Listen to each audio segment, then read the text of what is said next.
What happens when the stock market is near record highs, corporate earnings are strong, artificial intelligence is still attracting massive investor attention, but at the same time, American consumers start showing signs of weakness? That is the question investors are facing right now. The US stock market has been remarkably strong this year, with the S&P 500 recently reaching record levels. But beneath the surface, there are some important signals that traders should not ignore. One of those signals came from the American consumer. Recent U.S. retail sales data showed an unexpected decline in July. Retail sales fell by 0.6%, a much weaker result than economists had expected. That immediately raised questions about consumer spending, economic growth, inflation, and what the Federal Reserve might do next. At the same time, investors are watching Treasury yields, oil prices, the U.S. dollar, corporate earnings, artificial intelligence stocks, and the upcoming Federal Reserve meeting minutes. So, is this simply a temporary pause in a strong bull market? Or could weaker consumer data become the beginning of a larger market correction? That's what we're going to examine today. And before we begin, remember that this video is for educational and informational purposes only. It is not a recommendation to buy or sell any stock, index, or financial product. Markets can move in unexpected ways, and every investment decision involves risk. Let's start with the biggest question. Why is the stock market still strong if there are concerns about the economy? The answer is that markets are forward-looking. Stock prices don't simply represent what happened yesterday. Investors are constantly trying to estimate what companies will earn in the future. If investors believe corporate profits will continue growing, they may remain optimistic even when certain economic indicators become weaker. And that is exactly what we are seeing in parts of the market. Corporate earnings have remained strong. Second quarter earnings growth for the S&P 500 has been running at one of its strongest rates in years, with analysts expecting earnings growth of more than 30% year over year. That is an important reason the market has remained resilient. Strong earnings can support stock valuations. But there is another major factor: artificial intelligence. AI has become one of the biggest stories in financial markets. Companies involved in chips, cloud computing, data centers, software, and AI infrastructure continue to receive enormous investor attention. Recent earnings from several AI-related companies have also helped support market optimism. But this creates an important question. How much good news is already priced into the market? Because when expectations become extremely high, even good news can sometimes produce disappointing stock reactions. Imagine investors expect a company to report exceptional growth. The company reports strong earnings, but the results are slightly below the extremely high expectations. The stock could still fall, not because the company is necessarily doing badly, but because investors were expecting even more. This is one of the most important concepts in understanding stock markets. Price is about expectations. Now let's come back to the American consumer. Consumer spending is one of the most important parts of the U.S. economy. Millions of Americans spend money every day on groceries, housing, transportation, entertainment, electronics, clothing, restaurants, travel, and other services. When consumers are confident and spending strongly, businesses can benefit. But when consumers become more cautious, companies may start seeing slower demand. That's why retail sales are important. The recent 0.6% decline in July retail sales was unexpected, and it immediately attracted attention from investors. Now, one weak monthly report does not automatically mean the U.S. economy is collapsing. That's very important. Economic data can be volatile. Weather can affect spending, timing can affect spending. Prices can change. Consumers can shift spending from one category to another, and one month's data doesn't tell the entire story. But investors don't ignore these signals. They ask whether the weakness is temporary or part of a larger trend. That is the bigger question. Are American consumers simply taking a pause? Or are higher prices, borrowing costs, and economic uncertainty starting to change consumer behavior? The answer could matter for the stock market, and it could also matter for the Federal Reserve. The Fed has two major goals that investors focus on: price stability and maximum employment. That creates a difficult balancing act. If inflation remains too high, policymakers may be reluctant to make monetary policy easier, But if economic growth and employment weaken significantly, policymakers may become more concerned about economic conditions. That's why markets constantly analyze economic data. Every report can change expectations, and expectations can move markets. Recently, weaker economic indicators have caused traders to reduce some expectations for an immediate Federal Reserve rate hike. Reuters reported on August 17th that traders had reduced the probability of a rate hike next month to around 30% from roughly 50% a week earlier, after weaker U.S. economic indicators, including retail sales and consumer sentiment. This is an important shift. But notice something interesting. The market isn't simply saying bad economic data equals bad stocks. Sometimes weaker economic data can actually support stocks if investors believe it reduces the likelihood of tighter monetary policy. That's why financial markets can seem confusing. Bad economic news can sometimes be interpreted positively. Good economic news can sometimes be interpreted negatively. It depends on what the news means for future interest rates and corporate profits. Now let's talk about Treasury yields. Treasury yields are one of the most important indicators for investors watching interest rate expectations. When expectations for Federal Reserve tightening decline, Treasury yields can sometimes move lower. That has happened recently. On August 17th, the 2-year Treasury yield was reported around 4.155%, while the 10-year yield was around 4.681%. Why should stock investors care? Because Treasury yields influence the broader financial environment. They affect borrowing costs, they affect bond valuations, they influence how investors compare bonds with stocks, and they can affect the valuation of companies whose future growth is expected to occur many years from now. Technology and growth companies can therefore receive significant attention when yields move sharply. But again, there is no simple rule saying that falling yields automatically mean technology stocks rise. Corporate earnings still matter, valuations still matter, investor sentiment still matters, and economic expectations still matter. Now let's talk about the S&P 500.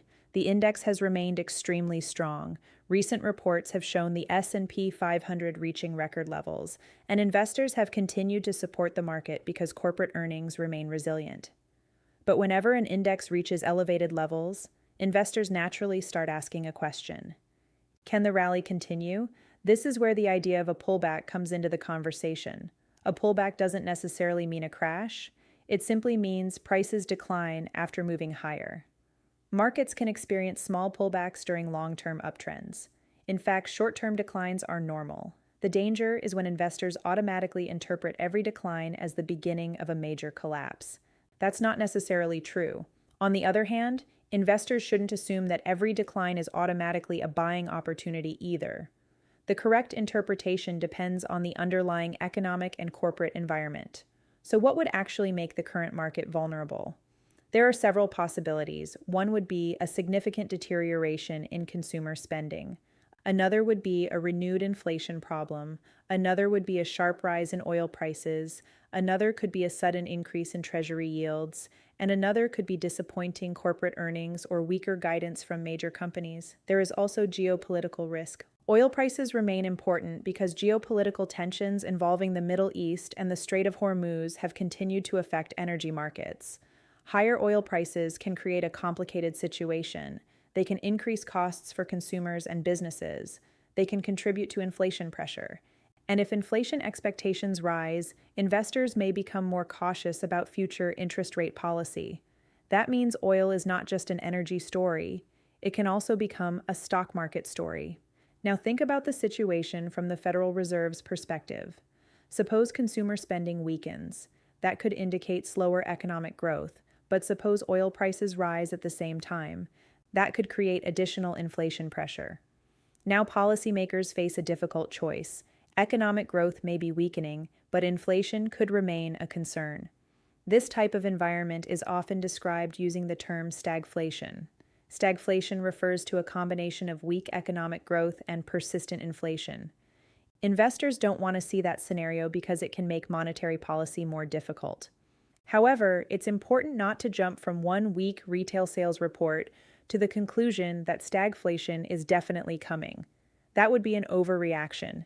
Investors need to watch multiple data points over time: inflation, employment, wages, consumer spending, business investment, manufacturing, services, and corporate earnings. The bigger picture matters more than one headline.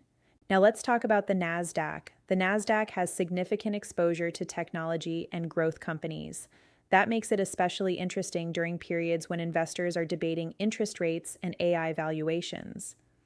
Technology stocks have benefited enormously from AI enthusiasm.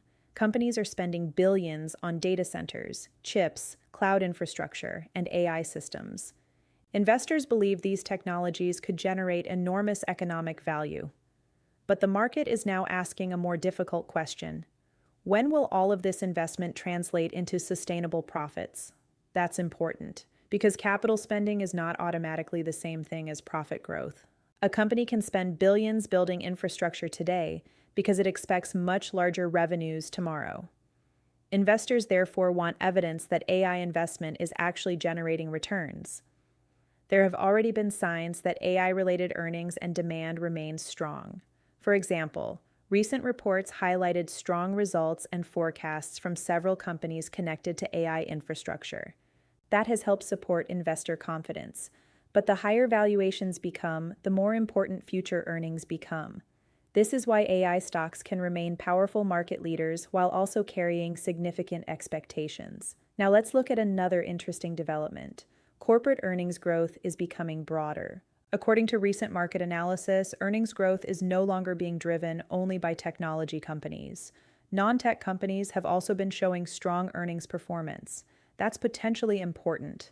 A healthy bull market doesn't necessarily need to depend on only a handful of technology stocks. If financials, healthcare, industrials, consumer companies, and other sectors participate, market strength can become broader. That is something investors may want to watch.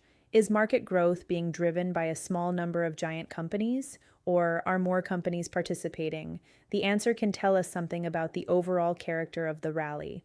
Now let's return to the question of a possible pullback. Imagine the S&P 500 starts falling. The first question shouldn't be, is the crash here? The first question should be, why is it falling? Is it because of weak economic data? Is it because of rising oil prices? Is it because Treasury yields are moving higher? Is it because investors are taking profits? Is it because corporate earnings expectations are falling? Or is it simply normal market volatility? The reason matters. A market decline caused by temporary profit-taking is very different from a market decline caused by a major deterioration in economic fundamentals. That's why traders and investors should avoid relying only on the color of a daily stock market chart. The chart tells you what happened. The underlying data can help explain why it happened. Now let's talk about consumer confidence. Consumer sentiment has also been under pressure recently. That matters because confidence can influence spending decisions. If consumers feel optimistic about their jobs and income, they may be more willing to spend. If they become worried about prices, employment, debt, or the economy, they may become more cautious. And companies notice these changes. That's why investors will be watching earnings from major retailers this week. Companies like Walmart, Target, and Home Depot can provide useful clues about what consumers are actually doing. The market doesn't need every consumer to behave the same way. Different income groups can behave differently. Some consumers may cut discretionary spending while continuing to buy essentials. Others may continue spending heavily. That's why retail earnings can provide more detailed information than a single economic report. Investors can listen to management commentary. Are customers trading down? Are customers becoming more price sensitive? Are higher costs affecting margins? Are sales growing? Are executives confident about the next quarter? These details can become important for the broader market. Now let's think about what could happen if consumer spending remains weak. One possibility is that economic growth expectations decline. That could put pressure on cyclical companies. But it could also increase expectations for easier monetary policy. That creates a complicated market reaction. Some sectors might struggle because of weaker demand. Other parts of the market could benefit from lower rate expectations. Again, there isn't a simple one-direction answer. Now imagine the opposite. Suppose consumer spending rebounds strongly. That could support economic growth expectations. But if strong demand also increases inflation pressure, investors could become more concerned about interest rates. So even strong consumer spending can create mixed market signals. This is why markets are difficult to predict. Every piece of information can have multiple interpretations. Now let's consider the upcoming Federal Reserve minutes. The minutes from the July 28th, 29th FOMC meeting are scheduled for release on August 19th. Investors will look for clues about how policymakers viewed inflation, economic growth, employment, and financial conditions. The minutes won't tell investors exactly what the Fed will do in September, but they can provide additional context. And that context could matter because the next scheduled FOMC meeting is September 15th, 16th. Between now and then, investors will receive additional economic data. So the August minutes are one part of a much larger information cycle. This is important because markets don't operate on one report. Investors constantly update their expectations. A report arrives, expectations change, another report arrives, expectations change again. Then corporate earnings arrive, expectations change again. Then a Fed official speaks, expectations change again. This process continues every day. That's why trying to predict the market based on a single event is extremely difficult. Now let's talk about risk. When markets are near record highs, investors can become overconfident. They see stocks rising, they see friends talking about profits, they see social media posts celebrating big gains, and they start believing the market can only go higher. But markets don't work that way. Every asset has risk. Even companies with excellent businesses can experience large price declines. Even strong economies can experience recessions. Even successful companies can face unexpected competition. And even accurate economic forecasts can be wrong. That's why risk awareness is so important. Another problem is leverage. Borrowing money to increase the size of a position can make both gains and losses larger. For someone who is learning about financial markets, understanding the risks of leverage is especially important. The goal of learning about markets should not be to chase the fastest possible profit. It should be to understand how markets work and how different economic events can affect prices. Now let's imagine three possible market scenarios. In the first scenario, consumer spending remains weak, inflation continues cooling, and the Federal Reserve becomes less concerned about future tightening. That could support lower rate expectations. Growth stocks could potentially benefit from that environment, but weaker consumer demand could still pressure some companies. In the second scenario, consumer spending rebounds strongly, economic growth remains solid, but inflation begins moving higher again. That could create pressure on interest rate expectations. Treasury yields could rise, and some high valuation growth stocks could become more sensitive. In the third scenario, growth weakens while inflation remains elevated. That would be the most complicated environment. Investors could become more concerned about stagflation. The Federal Reserve could face a difficult policy decision, and markets could become more volatile. These are scenarios, not predictions. The point is to understand how different forces can interact. Now let's talk about market expectations. This is perhaps the single most important concept for understanding the next market move. Imagine investors expect the S&P 500 to rise 5%. Instead, it rises 2%. Technically, the market went up, but investors may still feel disappointed. Now imagine investors expected the market to fall 5%. Instead, it falls only 1%. That could be interpreted positively. The market's reaction depends on expectations. This is why financial headlines can sometimes be misleading. A headline might say, "Company beats earnings," but the stock falls. Another headline might say, "Economic growth slows," but stocks rise. Without knowing what investors expected beforehand, the reaction can seem irrational. Once you understand expectations, the market starts making more sense. Now let's look at the US dollar. The dollar is another market that can react to changes in interest rate expectations. If investors expect US rates to remain higher, the dollar can receive support.